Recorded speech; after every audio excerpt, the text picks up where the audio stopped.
Aqui é Michele Munarete, sejam bem-vindos ao projeto Orai Sem Cessar e a mais uma história do Oração em Prosa. Vamos orar e depois prosear. Senhor Deus, hoje é um daqueles dias que o desânimo bateu à minha porta, em que eu não vejo saída e parece que as orações não surtem efeito, que a espera está longe demais, que a mudança nunca acontecerá. Desistir sempre parece o melhor caminho. Deixar para trás e começar tudo do zero, tudo de novo, é o que nos salta os olhos nos dias sombrios. Tenha misericórdia de nós, ó Deus, e nos traga o escape nos dias ruins. Em nome de Jesus eu oro. Amém. Terminei a prosa passada dizendo que deixar de ser livre é aprender a dividir. Quando o Senhor disse, serão dois uma só carne, é exatamente ser um em tudo. Eu estava falando da vida financeira do casal.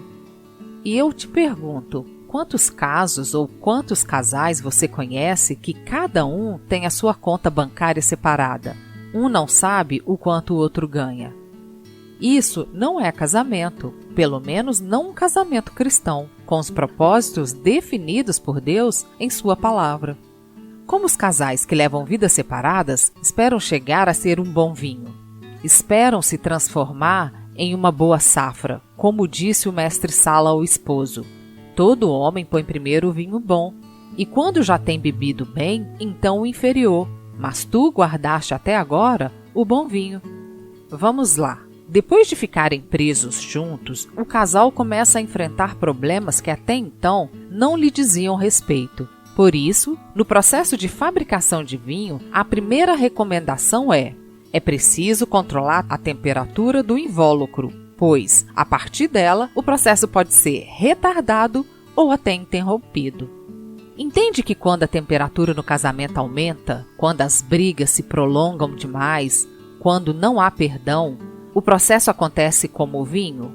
Ou o amor do casal começa a esfriar, e para voltarem a ser um casal novamente, precisam de terapia, muita oração, e o processo de se tornarem um é retardado.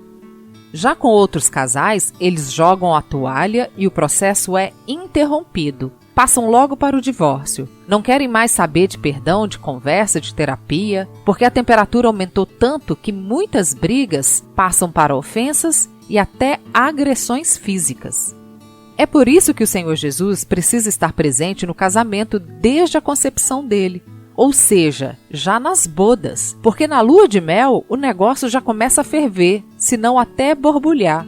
Claro que para cada casal, o que eleva a temperatura é diferente da de outro casal, mas assim como no vinho, que a temperatura adequada varia de acordo com cada tipo de vinho, em nós a temperatura ou os problemas dependem de cada casal, mas todos nós teremos ações internas e influências externas que trarão esse aumento de temperatura.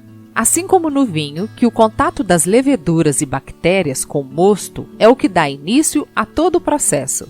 No nosso caso, vai depender de cada casal, mas o financeiro, o espiritual, familiar, política, crenças, valores, animal de estimação, corte de cabelo e sabe-se lá mais Deus o quê.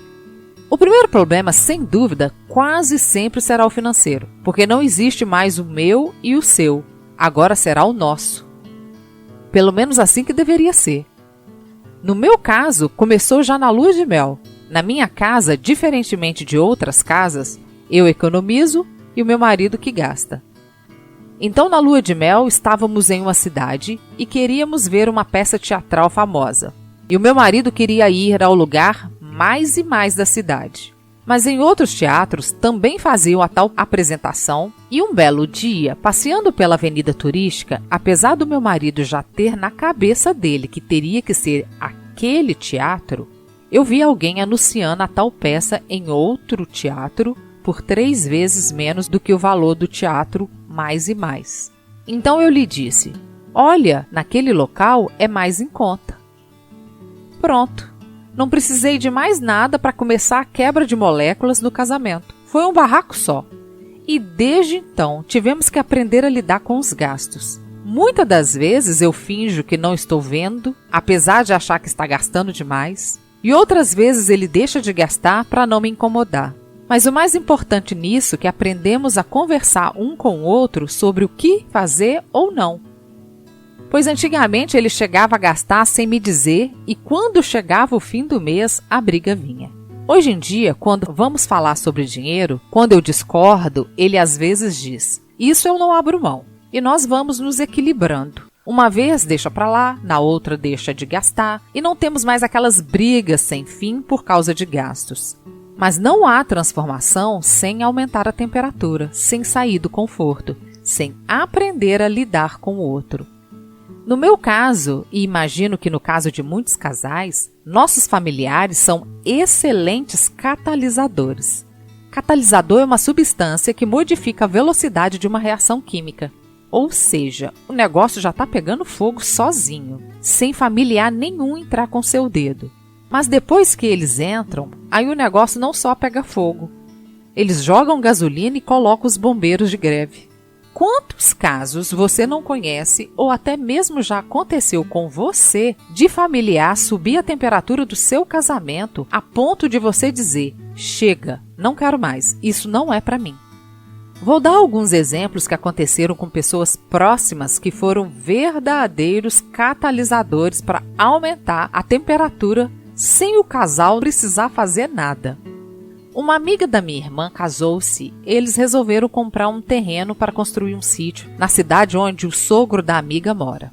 Começaram a construção, fizeram uma piscina, tinham animais de estimação e um belo dia foram viajar e deixaram a chave com o sogro para que ele pudesse ir dar uma conferida no lugar, dar comida aos animais e etc. E quando o casal voltou de férias, o querido sogro tinha construído um espaço para ele também no sítio. Um quarto, um banheiro, uma pequena cozinha, para que ele e sua esposa e amigos e parentes pudessem aproveitar a piscina e colocar um galinheiro no sítio do filho, porque eles gostam de criação, sem perguntar se o casal estava de acordo.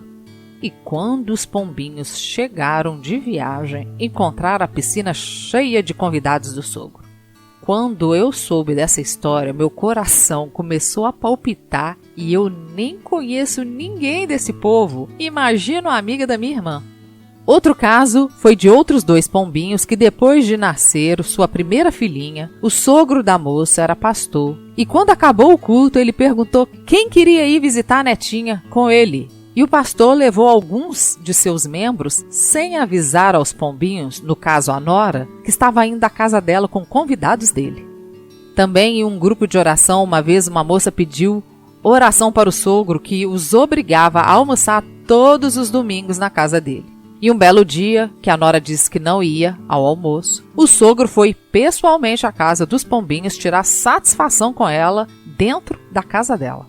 Sem contar os casos de sogra, que nem vou mencionar aqui, porque senão essa prosa não teria fim. Deus do céu, é muita transformação para pouca uva. No meu caso, minha família já foi catalisadora para aumentar a temperatura no meu casamento por diversas vezes, e eu não sabia lidar com a situação. E já fiz o que muita gente faz, ficar do lado do pai ou da mãe e não do lado do cônjuge. Na verdade, muitos de nós demoramos tempo demais para entender que a sua família é o seu marido ou a sua esposa e os filhos. Mas muitos pais, mandões que são, acham que podem e devem direcionar o casal da forma deles. Muitos, tão egoístas que são, que preferem que o filho ou a filha se divorciem do que deixar de intrometer-se onde não devia. Eles querem um genro ou uma nora que os agrade e não que agrade ao seu filho ou à sua filha. O que muitas pessoas precisam entender é o seguinte: quando em Gênesis o Senhor disse: "Portanto, o homem deixará seu pai e sua mãe e se unirá à sua mulher e se tornarão uma só carne", o Senhor se refere à palavra homem pensando em pessoas maduras, de maturidade formada, capazes de formarem uma nova família.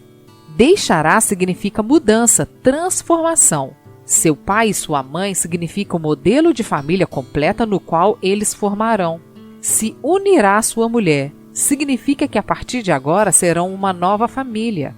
E se tornarão significa que será um processo de aprendizagem, amizade e confiança. E uma só carne significa intimidade profunda entre duas pessoas. E não para ser compartilhada com familiares. Por hoje é só. Acompanhe mais um capítulo dessa história do Oração e Prosa e vamos juntos orar ao Senhor para que consigamos transformar o nosso casamento. Sejam bem-vindos e acompanhem às segundas e quintas-feiras o projeto Orai Sem Cessar. Se você quer fazer um pedido de oração ou ter acesso a todas as orações escritas e aos episódios gravados, siga a página do Projeto Orai Sem Cessar no Facebook ou entre no site www.projetoraissemcessar.com. Te vejo lá!